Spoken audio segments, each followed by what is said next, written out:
episodes. And I've never shared specifically on this topic. And the reason I'm doing it is because I had questions from people like you and me that just want to know, like, what's this thing called fiber? I know I've been hearing about fiber for years. Like, is it worth the hype? Is it just going to make me poop a lot? Am I going to be posting a bunch of poop emojis and be able to be regular and just use the bathroom? Or is there anything kind of special and particular and helpful about this nutrient? Like, what's the deal? I'm hearing all about it. It's been all over social. People are talking about fiber this. There's a book that came out in the past year or so called Fiber Fueled. So many things to know, but can it be simple? And I'm going to tell you, it can be simple. It can be powerful. It is important. And we're going to get beyond just the pooping regularly part, which is actually critical.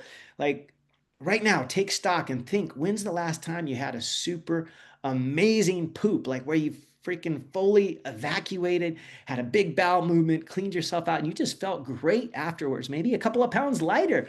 Well, if you're not pooping every single day, like we need to look at that. We need to look at that ASAP or urgently, or in the ED, we would say emergent. Like this is a level one. Like you got to get to this now. You got to get there and be pooping regularly, not only so you can get rid of toxins that you're exposed to, but so you can feel great and have energy and vitality. So this one thing, fiber, can help with that, can help immensely. In fact, it can do so much more than help you poop. And I'm going to get into it today because I want to share with you how it can not only help you to go every day, but it can help decrease your risk of heart disease, of stroke, of diabetes and its related complications. It can decrease your blood sugar to a way that will make you be healthier, not have these big giant swings and spikes, and helps with your insulin sensitivity. It decreases inflammation. Like all of this, fiber can literally do for you. And I'm going to share with you some data. There's actually a study that I love, and it's kind of sine qua non of how fiber is multifaceted and it can help us. This came out in the Lancet, which is like top dog medical research journal.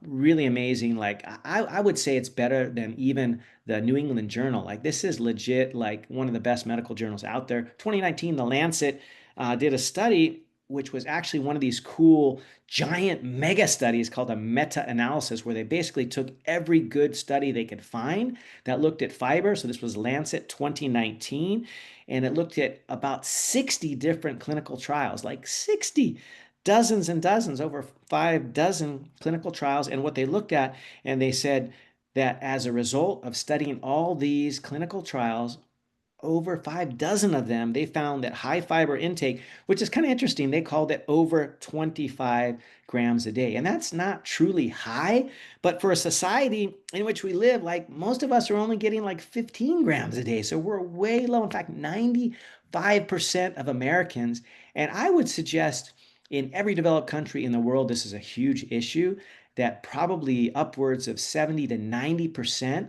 of our developed world is missing out on this key biohacking tool called fiber.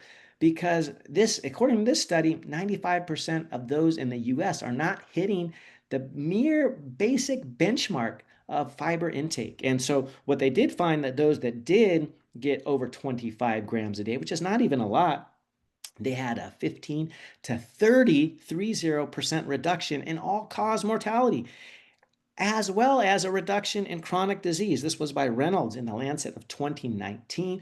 It's amazing. Like this one thing, fiber, was critical in decreasing all-cause mortality and in decreasing chronic disease by as much as 30%. Like that's pretty stinking huge. So why the heck do we need fiber? Well, fiber, as I mentioned, is so critical. It does one of the things that I feel like is the most useful for our overall health and wellness, which is that it helps our gut microbiota, our so-called gut health, thrive and not simply survive. You may have heard me speak about gut health before. It's one of my favorite topics. It was, wow, several chapters of my book, Preventable: 5 Powerful Practices to Avoid Disease and Build Unshakable Health. I did maybe 100 pages on just gut health because gut health is so critical, it's so essential, and often overlooked. And our society, especially in Western medicine, when I was trained, I didn't get a day of lecture on gut health, like literally zero. Of course, I did my training almost 30 years ago, and now we've improved that. We're talking about it more. And there's a lot of research to back the importance of gut health. And I think most of you have heard of it. And I would share that one of the most important, quick, and easy hacks to improve your gut health, or what's measured in diversity of your gut microbiota, which is the different bacteria, fungi, viruses, all the things that live in your gut. You want it to be a diverse population. You just don't want to have one or two or three different bacterial species. You want to have a lot of different ones, because as you increase that diversity, you actually have a healthier gut.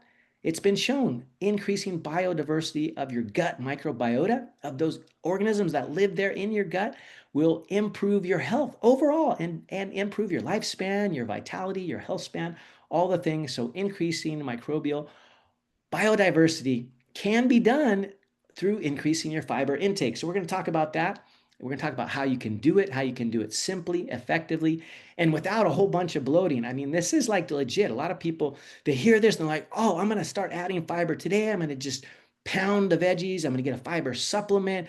I'm going to go bananas and just have tons of fiber. And guess what? They quit within a couple of days because their stomach is also going bananas. It's doing loops and twists and turns and feeling bloated and crampy.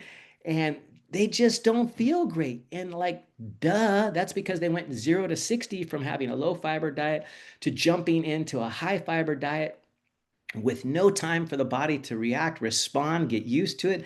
And so then they feel crappy, they feel crampy, they feel just gassy and bloaty, and then they quit. Then they're like, forget it. And I'm here to tell you it doesn't have to be like that. We're going to talk about some simple strategies that you can increase your fiber without all that bloating and gas and cramping. And so fiber can be a game changer for you. There was another study I wanted to share too, which was super funny, because they looked at kids actually, and they looked at kids that were coming from a rural population in Africa, and they looked at them compared to kids in Europe. In Europe, generally, I would say they tend to be healthier. They eat more real food than we do.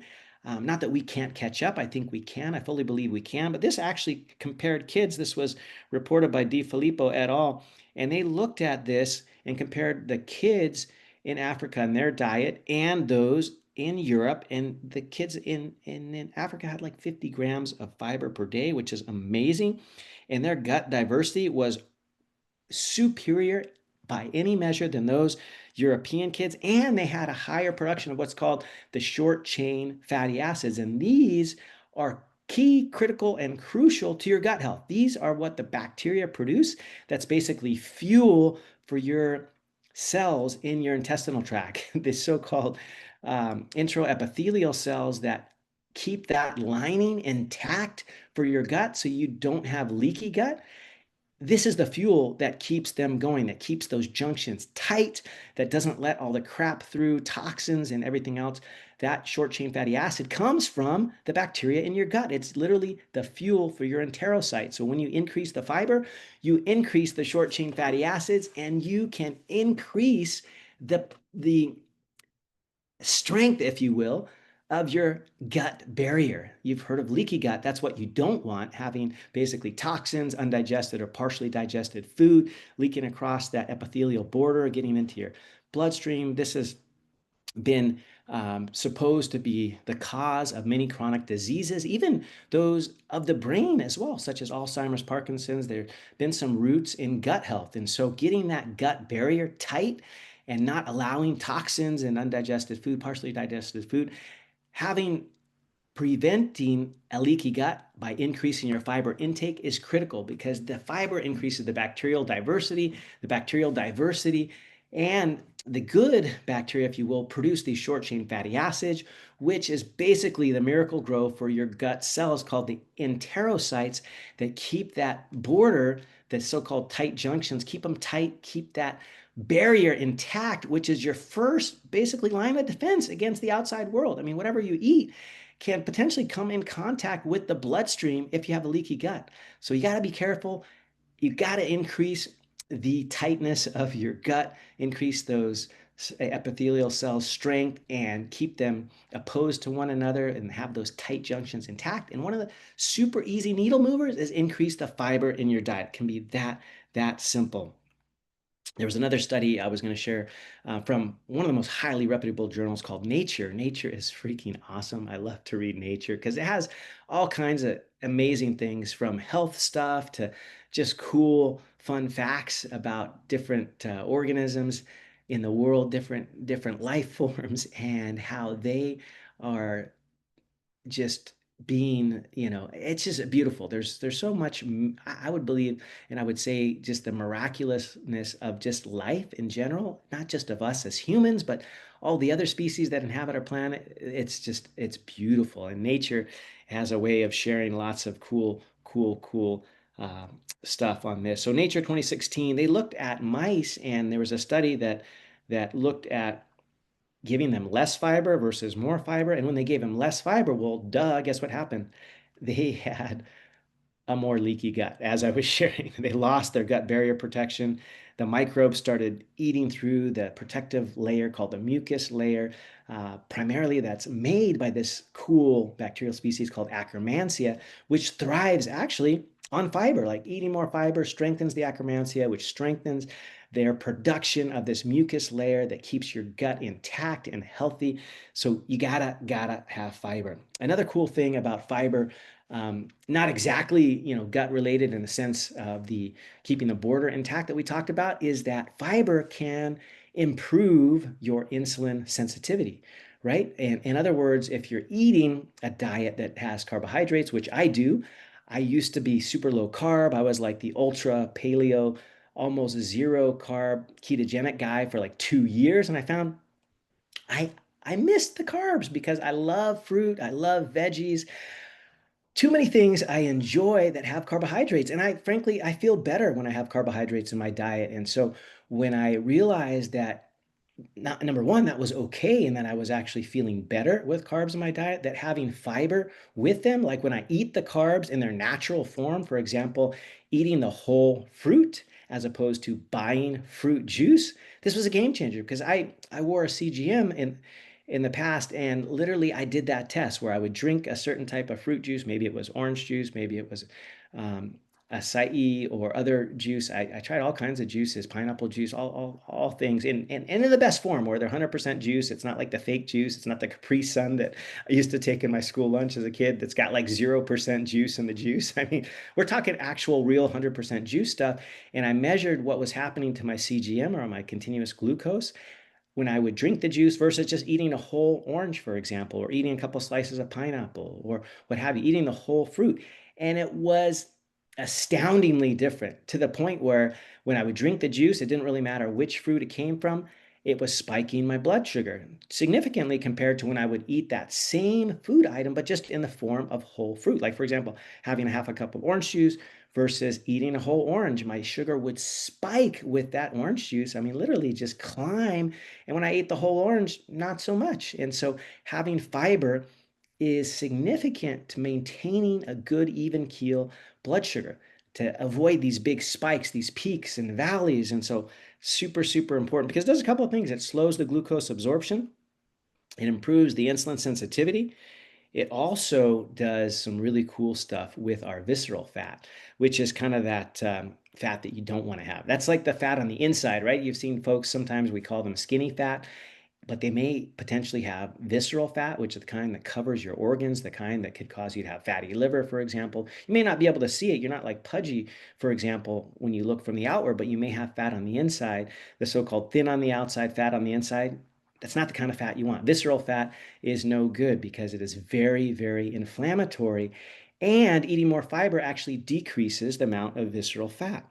It also improves your metabolic flexibility. It helps you to be able to eat all sorts of healthy food sources, whether it be fats, whether it be carbohydrates, proteins, and helps you be flexible among those three macronutrients if you have enough fiber in your diet. And so one of the things I wanted to share is that besides keeping your gut healthy, maintaining an intact lining of the gut to prevent leaky gut, besides the importance of maintaining insulin sensitivity and avoiding those spikes, It's also been frankly shown in numerous studies that longer lived people in general, those that tend to live longer, healthier, better, that have both a longer lifespan and health span, tend to have more fiber in your diet. So, like, duh, why wouldn't you want to have more fiber in your diet? I mean, there's so much research looking at this. One that I thought was cool because it actually incrementalized this and looked at the amount that you would add. For example, if you added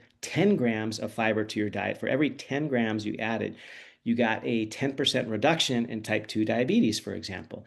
And right now, type 2 diabetes is going Richter, like off the charts. It's one of the most rapidly growing diagnosed diseases here in the US. Like, pretty soon they're suggesting that maybe in the next 10, 20 years, 70% of our population is going to have type 2 diabetes, which is insane. This is literally a completely preventable condition, completely preventable by lifestyle changes, little hacks, little things you can do like this, like adding more fiber to your diet. And so this study actually looked at every 10-gram increase decreases your risk by at least 10%, which is pretty cool.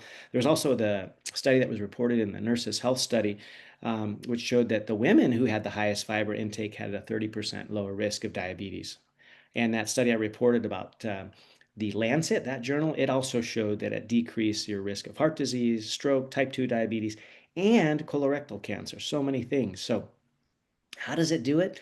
Well, it does it in a number of ways. As I already shared a couple, it keeps that gut barrier intact, helps regulate your blood sugar. It also, interestingly, helps lower the so-called not so good cholesterol, the LDL cholesterol.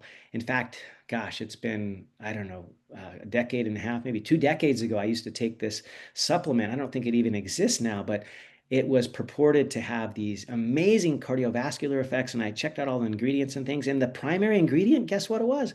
It was simply fiber, and it was lowering the bad cholesterol, the LDL, especially these small, dense LDLs, and increasing the sort of better cholesterol, the HDL cholesterol, the lipid profiles were astoundingly better. And this was known a couple of decades ago. I was taking this supplement that literally was just fiber, and it was my cholesterol is amazing and it's off the charts. And this is one of the things that I do. When I say off the charts, I mean in the best way possible. Like my HDL, the so-called good cholesterol, is over 90. And for a dude, it's rare to get your HDL, the good cholesterol, that high. And it takes things like this, fiber, as well as other habits that I have with my movement, with my sleep, with adding the omega-3s, for example. A lot of different things come into play here, but fiber is one of them. And it is so, so simple.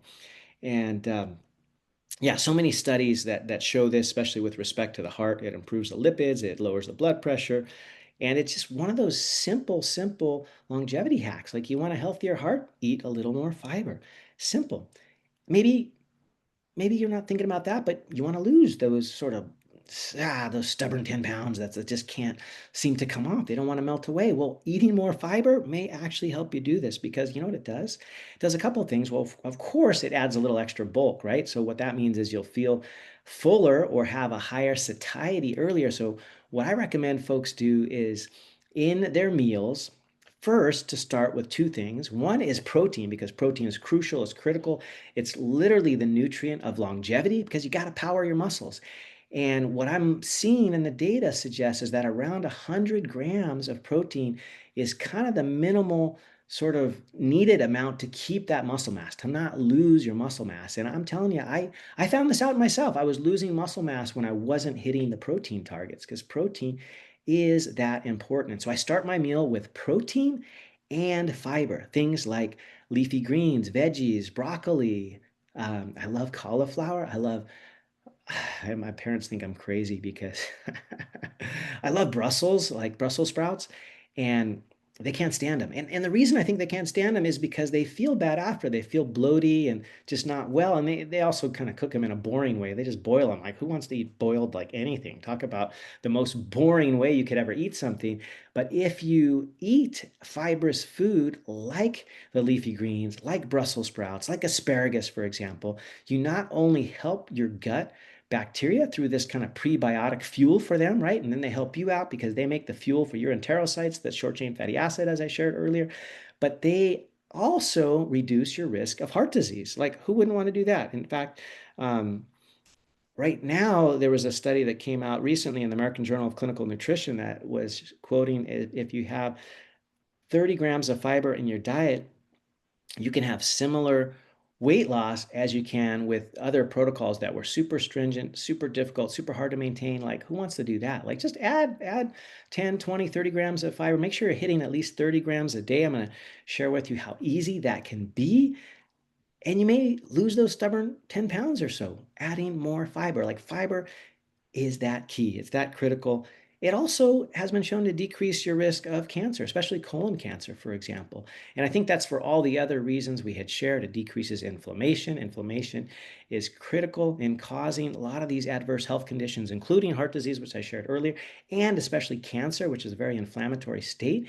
And eating more fiber decreases your risk by decreasing inflammation. It also decreases that permeability. It decreases leaky gut, gets your gut more tight and strong, and have that barrier to the first pass effect of all the crap that might go through your body that you're exposed to, maybe toxins and things. Like, if you have a tight um, junction that is intact and doing its job, and you're keeping the bad stuff out and then just transporting the good stuff, and fiber can help you do that in the ways I shared already, that can decrease your risk of many cancers, including colorectal cancer.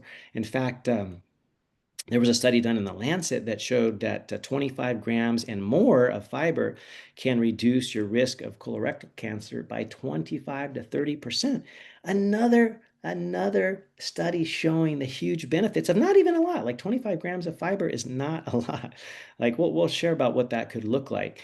Also, brain health. Like, we've been talking a lot about that in my family. There's been some brain health kind of concerns with a couple of my kids having some brain health struggles, one of my parents having been diagnosed with Alzheimer's, and that brain health concern. And one of the things that can help with that is more fiber. Like, literally, what happens is those short chain fatty acids that are produced by our gut bacteria, which help the enterocytes, they can also, those same short chain fatty acids can also cross, they've been shown to cross the, not only the gut, but into the brain, called the blood brain barrier, to keep that more intact and tight and to decrease neuroinflammation. So in the same way it can prevent leaky gut, eating higher fiber in your diet, it can also prevent leaky brain. And that's a real thing. It's been shown, it's been studied. It's crazy how simple some of these things can be. Like, literally eat more fiber. Like, I'm going to share with you real soon how you can do that, and do that without getting all crazy bloated and crampy. It can really be that simple. There was also a study I wanted to share just recently from the reviews of gastroenterology and hepatology, which is basically your gut and liver, showing that short chain fatty acids, these things that are produced by your gut bacteria, in response to feeding them the prebiotic fiber, right? Eating asparagus, eating Brussels sprouts, just adding more fiber, maybe in the form of a supplement, it says it increases and improves your mental acuity, your sharpness, your cognition, and brain plasticity. That's what I want. Brain plasticity, which is your brain's ability to learn new things, to adapt. And this can happen at any age. Any age. It's so, so cool. So here's the thing. How do you do it? How can you increase the fiber in your diet? Well, it could be as simple as adding a couple of vegetables to your meals throughout the day. Like, maybe try something that you haven't really eaten for a while. Maybe it's asparagus, maybe it's Brussels sprouts. Don't eat like a giant plate, but just add a couple of them to each of your meals so that you're having a little bit each and every day. So here's a quick swap. I don't know what you guys eat in the morning. For me, it's usually eggs, because there's so many benefits with the choline, with the healthy cholesterol and things for brain health and whatnot, and to get your protein in. But let's say you're used to having some kind of bread product, bagel, um, maybe English muffin, maybe slice of bread, whatever it is. Maybe it's a cereal of some kind. Like, just swap it out for some chia seeds that you can put in your refrigerator overnight. I pour some almond milk in there, get them all soft and gushy. Then I throw on some either blueberries, raspberries, maybe just a tiny little dollop of honey, and that will increase the fiber in your diet. I love that. I used to try that with oats. There's kind of this overnight oats recipe that's gone viral on the interwebs, if you will. But I tried that, and when I was wearing a CGM back in the day, it was affecting my blood sugar. It was just boosting my blood sugar. So I personally don't eat a lot of oats, but if you do, try the overnight oats with the more hearty steel cut ones, not the highly processed Quaker that many of us have access to, and definitely not the Quaker like instant with the different flavorings and things, and that will just throw your blood sugar through the roof for so many reasons. The highly processed oats in there, as well as the sugar they throw in there. So don't do that one. But if you can tolerate the overnight oats, I personally like chia, overnight chia. Just throw some almond milk in there, like I shared, and let that just sit in my fridge overnight, and then throw some berries on it in the morning, maybe a tiny little bit of honey. Easy. It's like my dessert after eating my eggs and other protein, whether it be some leftover grass-fed and finished steak I had the night before, leftover. Sometimes it's leftover salmon, leftover fish that I had from the night before. So try that, a little overnight chia and berries. Maybe at lunch, you can throw in some lentils in a soup or something. I actually really love lentil soup. My stepmom, Janice, like makes the world's best lentil soup, like incredible stuff. I love it. Lentils, game changer. Just maybe have a salad once or twice a day. That's going to increase your fiber. For dinner, like if you're used to having, like in Hawaii, we do 2 scoop rice kind of for every meal. Well, I would say if you're going to do rice at all, like don't do the 2 scoop, maybe do like half of 1 scoop, or go down from 2 scoop to 1 scoop and kind of wean yourself down to half a scoop, and maybe kind of transition that towards quinoa. Like honestly, you put your favorite protein on top, whether it be salmon or chicken or grass-fed and finished steak. I basically put that right on top of whatever rice or quinoa that I'm eating, so I get the flavor from the meat. And honestly, I can't really tell much of a difference between rice and quinoa. Like quinoa is so much more healthy, so much more fiber. So try that little swap. Another one that you can do, what I love is just for snacks or kind of like a little preamble, a little appetizer to your meal. Try eating some edamame or what is it? Soybeans. Try the organic ones. They actually sell them at Costco in these giant bags, and there's a lot of fun ways to cook them. I personally do some sea salt. There's a couple of local Japanese kind of spices that I throw in there. I do some furikake, a little bit of that seaweed and whatnot, and I have kind of a nice little blend that I throw in there, kind of Japanese style. And here in Hawaii, that's like commonplace with the edamame. I like to eat it warm with some sea salt. But you can eat it cold or whatever. That's an easy way to do extra fiber. But try to get the organic because soybeans can be, you know, a little pesticide laden if you're not buying the organic. So always try to go for the organic if you can for soybeans. Snack wise, if you want to just substitute, for sure, like stop drinking the juice, as I mentioned earlier, like eat the whole fruit, maybe eat some apple throughout the day. My kids, like, they love apples. Like that's kind of the go-to snack.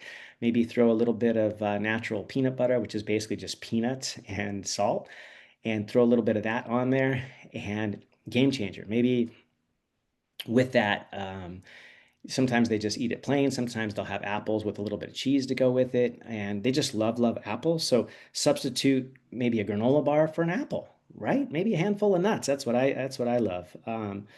The other ways you can do it too is just adding simple clean fiber hacks to your diet, like psyllium.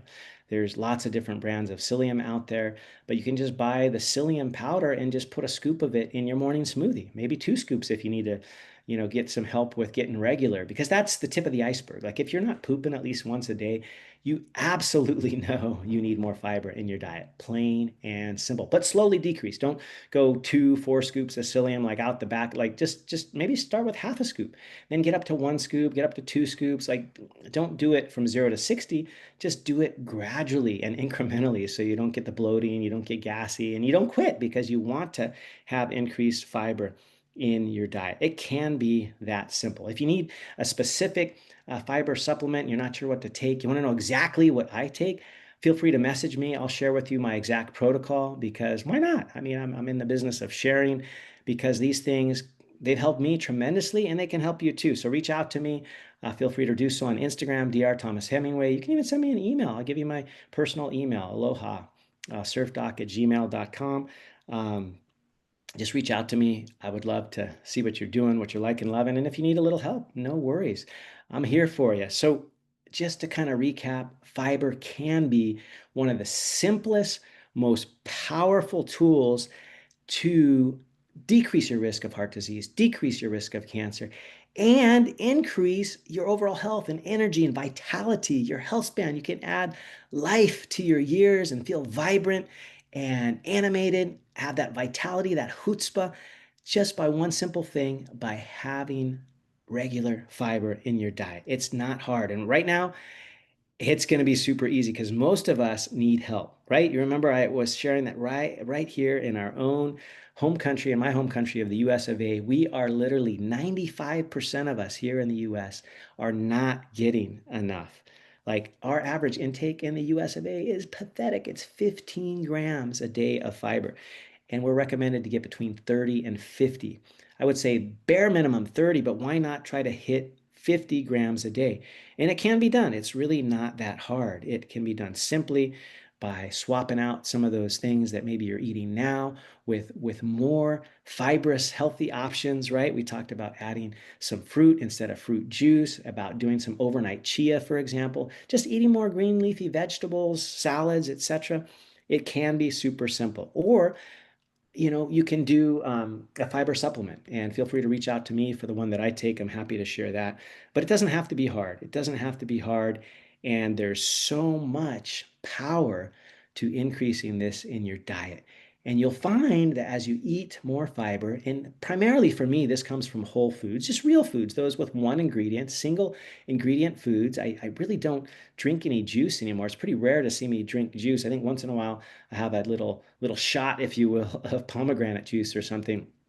But I rarely drink juice of any kind. I just eat the whole fruit. I love the whole fruit. Pomegranate's a little bit harder to eat the whole fruit, a little messy, a little complicated, and I do like the health benefits. So once in a while, I'll have a little shot of pomegranate juice. But for the most part, I don't drink any juice, and just increase the fiber in my fruits, my veggies, eating the whole fruit, adding chia, as I mentioned, fibers, vegetables. For me, I love, love, love asparagus. I love Brussels sprouts. I love salad. But I throw on the protein, right? I'll have salmon with my salad, or chicken, or grass-fed and finished steak on my salad. And in those simple hacks that you can do, you can easily get up to 30 grams of fiber today. Easily. And most of us are at 15 or less.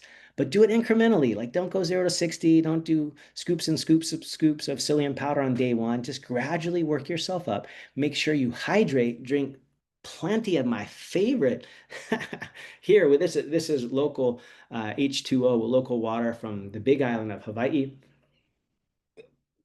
the volcanic yeah, it's amazing water over there that they get in the island of Hawaii. So I'm drinking water just all the time, sipping on water. And when you do fiber, you want to make sure you have enough water to go with it. Otherwise, it's just gonna form like this big chunk, this kind of hard, you know. Just imagine, right? You got to take it with lots of hydration and make sure you're doing that. Don't just, pound the fiber, especially not the supplement scoops without adding a bunch of water, because you need the water anyway, but you want to be able to have that to be useful, to be absorbed, right? There's soluble fiber, there's insoluble fiber. Both of them are very helpful because even the insoluble stuff will feed your gut. And when your gut is happy, everybody's happy. So, fiber, fiber, fiber. It doesn't have to be hard, doesn't have to be difficult. In fact, if you want to reach out to me, I'll even send you a free PDF that talks about how you can incorporate fiber into your daily habits simply, easily. And don't forget, in just a couple of days, if you want to feel younger, 10 years younger, maybe 20 years younger, you want to do those things that you used to do. Maybe it was ski, maybe it was hike, maybe it was climb, maybe it was play basketball, whatever, tennis, whatever it is. And you want to just do so with more energy, more zest, more vitality. You can do it. You can do it. One of my good friends has a skiing buddy who just turned 100 years old just this past week. 100 years old, and the guy is still skiing at 100. And I'm going to be like him, surfing to 100. That's never been done before, but how amazing is that? Skiing at 100. I'm hoping that I can share with you a couple of his tips next week on the webinar. It's going to be amazing. October 27th. It's free. Come join us. We're going to workshop it. We're going to work together. Bring a pen and bring a friend, most of all, because I only got about 100 spots to this free workshop.